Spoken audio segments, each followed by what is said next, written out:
Man goes to the doctor and he says, "Doc, I've just been feeling really down lately. I've lost all my joy in life. I'm tired all the time. I don't know what to do. Tried counselling, I've tried medication, nothing seems to work." The doctor paused for a moment and he said, "Well, this is a bit unconventional, but there's a circus in town.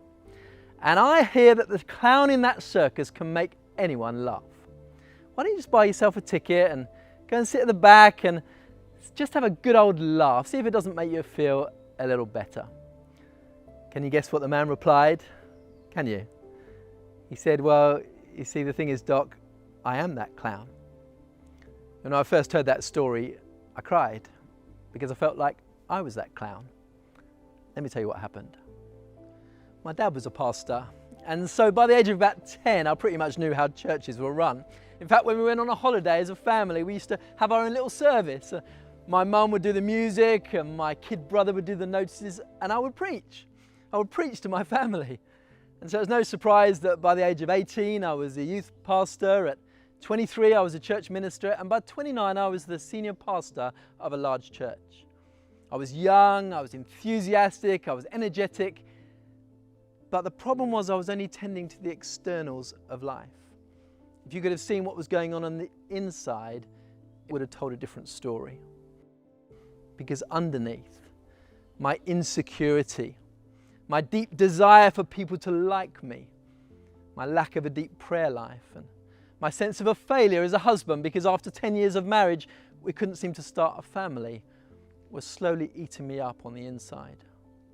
And in 2016, it all came to a head. I was at a Christian conference and I suddenly realized I couldn't quite understand what the speaker was saying. It was like everything was underwater. And I just went home early. I thought maybe I've got the flu. I got into bed and I just shut down. You know, in a cartoon, when you press the switch on the back of a robot and it just powers down, that's how it was. I couldn't do anything. Went from being pretty high functioning to overnight not being able to answer the phone. It wasn't as if when the phone rang, I didn't want to answer it. Just the thought of looking to see who it was filled me with dread. I went to the doctor and he said, "Jim, you need to stop completely today." Well, this was about 2 weeks before Christmas. I said, "I can't possibly, maybe I can do a couple of weeks in January." He said, "Jim, you need to stop completely today." So he signed me off work for a month, then another month, then another month. And eventually I resigned my position in the church. How had it got so bad? Well, we all know that God speaks to us through prayer and through the Bible and through other people, but God also speaks to us through our bodies. But I was ignoring the signs. I wonder if you can identify with any of these. I found I was getting easily irritated and grumpy a lot of the time. I just lost all energy and creativity. I was just doing the bare minimum to get by. My emotions were just flat all the time. I never felt excited, I never felt crushed. I was just flat. I was also getting some physical symptoms. I used to get headaches and stomach problems. I found I was gradually increasing my intake of coffee in the day and wine at night. Now, for some of you, this would be completely alien. But for others, I wonder if it might be just a little too close for comfort. And the clincher in my decision to step back from church ministry at that time was over a coffee with a very wise friend called Ken. Some of you might know Ken Benjamin. Check out his other videos on Fuelcast. And we sat over this coffee and Ken said to me, "Jim, what's the most important things in your life at the moment?" And without skipping a beat, I said my health, having a sustainable marriage, and starting a family. 1, 2, 3. And Ken said, "Well, if you know what's the most important things in your life, why don't you give one that's going to give those things the best shot of success?" Well, going back to the church, give them the best. I said, "No, it's going to give those the worst shot of success." It was like a moment of clarity. And so I walked away. And so while undoubtedly it was one of the worst times of my life, everything that I relied on and that was proud of about myself seemed to have been taken away. I'm so grateful for the opportunity to stop and reprioritize some of the value I was placing in some things and not on others. And so in the next couple of videos, I'd just like to share some of the lessons I've been learning since that time. But for now, I just want to skip to the punchline. Because the ultimate sign of God's blessing on my new way of life is that after 12 years of trying and having turned 40 and almost given up hope, Sarah, my wife, gave birth to our daughter Molly. Molly means longed for child, and her middle name is Hope. So whatever you've been praying for lately, whether it's been 12 months or 12 years, may you never give up hope. Thanks for watching. God bless you.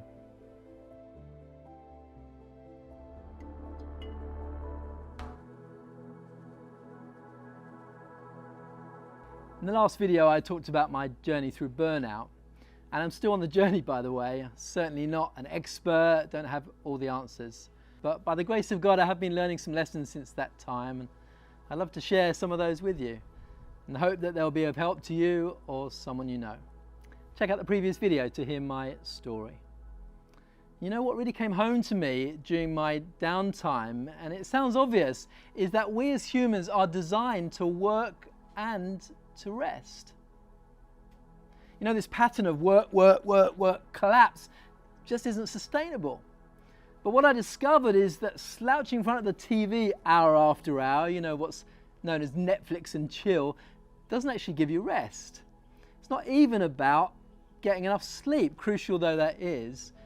It's also about resting while you're awake. I wonder if you've seen this illustration before. Imagine this tank here is your emotional tank that needs to be kept topped up. I wonder, just think for a moment, what are the things that fill your tank? What are the things that come in the tap at the top that fill the tank up for you? What are the things that when you do them, you just feel alive? For me, it's playing sports, spending time with friends and family, going for a walk in the woods. And then ever think about what are the things that drain your tank? What are the things that come out this bottom tap? That when you do them, you just feel sapped of energy. For me, it's having a difficult meeting or a complex project. You know, you only need a most basic understanding of physics to know that you need as many things coming in at the top as coming out to keep your tank topped up. But we don't. What do? Well, when there's more things draining our tank, when this tap is on full, we think, oh, I haven't got time to do the things that fill my tank. I'll stop doing them. And then we get depleted even quicker. So if you're someone like me who normally rushes around, would you allow me to give you one very practical suggestion that transformed my life? You ready? It's very deep. You might need a pen. Take one day a week and slow down. I told you it was deep. Literally walk slowly, talk slowly, even eat slowly. If you're really up for the challenge, then make it a screen-free Sabbath. No phone, no TV, no internet, and just invest in recreation and relationships. Spend time with those you love. Invest in guilt-free me time. Maybe just go to the park and kick the leaves. When was the last time you just kicked the leaves? No important phone calls to make, just waste time. Where you produce nothing and discover that God still loves you anyway. I take a lot of funerals these days, about 100 a year in fact, and I often like to read a poem at funerals that I sometimes wish I could have read to the person before they died. It's not a Christian poem, but I hope you find it helpful. It's called The Dash by Linda Ellis, and she writes this. I read of someone who stood to speak at the funeral of a friend, and they referred to the dates on his coffin from the beginning to the end. And they noted that first came the date of his birth. They spoke of that second date with tears. But they said what mattered most of all was the little dash between those years. For that dash represents all the time he spent alive on earth. And now only those who love him know what that little line is worth. For it matters not how much we own, the cars, the house, the cash. What matters is how we live and love and how we spend our dash. So think about this long and hard. Are there things you'd like to change? You never know how much time is left that can still be rearranged. If we could slow down enough to consider what's true and real, and always try to understand the way other people feel, be less quick to anger, show appreciation more, and love the people in our lives like we've never loved before. If we treat each other with respect and more often wear a smile, remembering that this special dash might only last a little while. So when your eulogy is being read, with your life's actions to rehash, would you be proud of what they'd say about how you spent your dash? Guys, I realise I don't know you, much less the situations you're facing. I get how hard it is to stay afloat sometime without some preacher telling you to eat more slowly. But I do know that life is short. And sometimes the values of this world are a little upside down. And maybe, just maybe, there's a better way. In the next video, I'm going to talk about the God who calls us into rest in Him. Thanks so much for listening. God bless you. In the last video, I talked about the gift of rest. And I just want to unpack that a little, because actually just taking time off is not enough. God's gift to His people is so much deeper, so much richer than just rest. It's actually about Sabbath. Eugene Peterson, who wrote the Message version of the Bible, said this, and I hope you'll excuse the language. He said, "A day off is a bastard Sabbath, because it's not unto the Lord our God." As Jesus put it in His famous invitation in Matthew 11:28, He said, "Come to me if you're weary and burdened, and I will give you rest. Rest for your soul." It's a sort of rest that a 2-week holiday can't provide. Rest for your soul. In fact, Sabbath is so important that it's included in the 10 Commandments. Remember the Sabbath day and keep it holy. How many Christians, how many pastors flagrantly break the 4th commandment? Maybe you're okay with just keeping 9 out of 10 commandments. I was for years. I think the Baptist Union would have something to say if I committed murder or adultery, but Sabbath breaking is kind of part of the Christian culture. But what I learned in my downtime is that rather than it being a regulation from a demanding God, don't you dare work on the Sabbath, it was actually a liberating, generous gift from a loving Heavenly Father. Apart from circumcision, Sabbath was the one thing that set God's people apart from the other nations around. While others were busy buying and selling, sowing and reaping 7 days a week, God's people were quietly trusting Him to provide. Even the servants had to take a Sabbath. Even the animals had to take a Sabbath. This was absolutely radical. And of course it goes back to creation, how we were designed. We're told that God created the world in 6 days, and on the 7th day He rested. And so right back to the beginning of Genesis is this pattern for human flourishing. 6 days for work, 1 day for rest. Now remind me, what day are humans created? It's day 6. So what's the first thing that humans did on earth? They rested. And then from a place of rest, they were able to work with energy and enthusiasm. But Sabbath is not just God's way of saying, have a break, have a Kit Kat. It's not just remember the Sabbath day, remember the Sabbath day and keep it holy. It's not just a holiday, but a holy day. Not just about recreation, but recreation. The problem, of course, is that so often we're so insecure, so desperate to please, so need to be needed, that we may even feel guilty about taking rest, taking Sabbath. But actually, taking a Sabbath proves that we're getting our identity, our self-worth from God and not from what we do, even what we do for God. Let me say that again. Taking a Sabbath proves that we're getting our worth, our identity from God and not from what we do, even what we do for God. It's easier said than done, of course, because if you are anything like me, then there may be a part of us, if we're honest, that's afraid to slow down. Maybe we're scared of what we might find. We'd have to look ourselves in the mirror, face those demons that busyness keeps at bay, the regrets, the loneliness, the fears. We may even have to do some business with God. And that's the hardest work any of us have ever have to do. And I'm still very much learning. I still live in a daily battle with ambition and stress and wanting people to like me. But there's one verse from Scripture that was given to me at my lowest point, and I'd love to share it with you as I close. It's only 11 words. It's from Matthew 10:31, where Jesus says this, "Do not be afraid. You are worth more than many sparrows."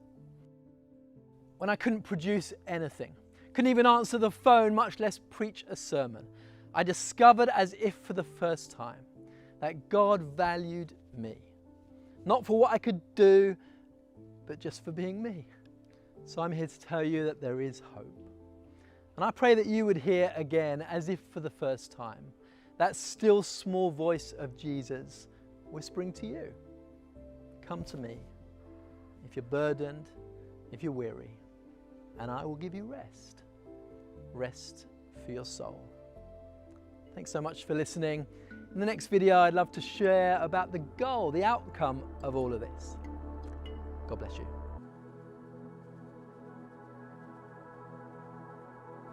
In the previous videos, I shared about my journey through burnout and some of the lessons I've been learning about the gift of rest, behind which is this idea of Sabbath built into the created order. In this final video, I'd like to talk about the goal of all of this, the outcome, which is contentment. In 1 Timothy 6 verse 6, St. Paul says to his young apprentice, godliness with contentment is great gain. For we brought nothing into this world, we cannot take anything out of this world. But if we have food and clothing, we should be content with that.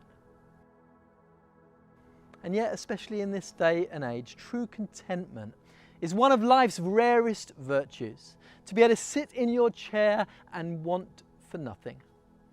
And I'm discovering that understanding rest and Sabbath is the key to understanding contentment. Because it helps us to stop striving to always have what we want, the perfect family, the perfect job, house. It teaches us instead not to have what we want, but to want what we already have. As Jesus himself puts it in Luke 12, he says, do not worry about your life. Gosh, imagine living out those 6 words. Do not worry about your life. What you will eat, or your body, what you will wear. For life is far more than food, and the body more than clothes.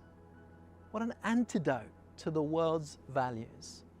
You see, contentment transforms our whole mindset, makes us look for things to be grateful for, rather than always focusing on what we don't have. In fact, it helps us to love people and use things, rather than loving things and using people. So this week I challenge you, as I challenge myself, to find one thing each day to be thankful for.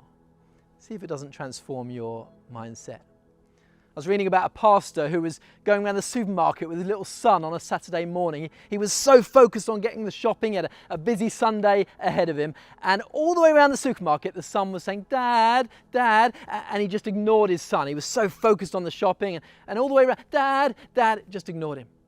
Then the son had an idea. He took a step back and lowered his voice, and he said, Pastor. His dad swung round to attention. It's actually a true story, and the man who tells it says, that happened 15 years ago, and now my son doesn't talk to me. Ouch. Because the reality, if we're honest, is that what others think about us is so often more important than what God thinks. Can we be honest enough to admit that? And what other people think about us is more important than what God thinks sometimes. Contentment is about learning to be at peace with who I am and who I'm not. It's learning that God's approval is enough. And so my prayer these days is a very simple one, and it just goes like this. Lord, may what's most important to you become what's most important to me. And if there's anything that's lower down on your agenda, would it drop down on mine too? Guys, I realise these are tough questions. I spent 20 years trying to avoid them. I don't want to give the impression that any of this is easy. But if anything in my story has rung alarm bells, can I urge you to do something about it? Have an honest conversation with your loved ones, with your GP, with your church family. Please don't do what I did and wait until you crash, because it's not pretty. My journey to recovery has involved medication that I thank God for, counselling that I thank God for, a lifestyle change that I'm still learning, and maybe just being a little bit kinder to myself, starting to make the choice to see myself as God sees me. I'd love to recommend a couple of books that helped me. First one is called The Ruthless Elimination of Hurry by John Mark Comer. The second one is for leaders. It's called Leading on Empty by Wayne Cordiero. The third one is not a Christian book. It's written by a GP called Dr. Rangan Chatterjee, and it's just called The 4-Pillar Plan, just filled with practical advice on living a balanced life. Thanks so much for listening to these little videos. I'll be praying for you, and I just pray that you would know the peace of God, the rest of God. Would you know that Sabbath rest? Would you know how you're created, that your kind and generous God just longs for you to know His blessing? And may you know the contentment of God's approval. I'd just love to pray a little blessing over you. It's well-known words for many, I guess. I just pray that God will bless you, keep you, make His face to shine upon you and be gracious to you. May the Lord look kindly on you and give you His peace. Amen. God bless you.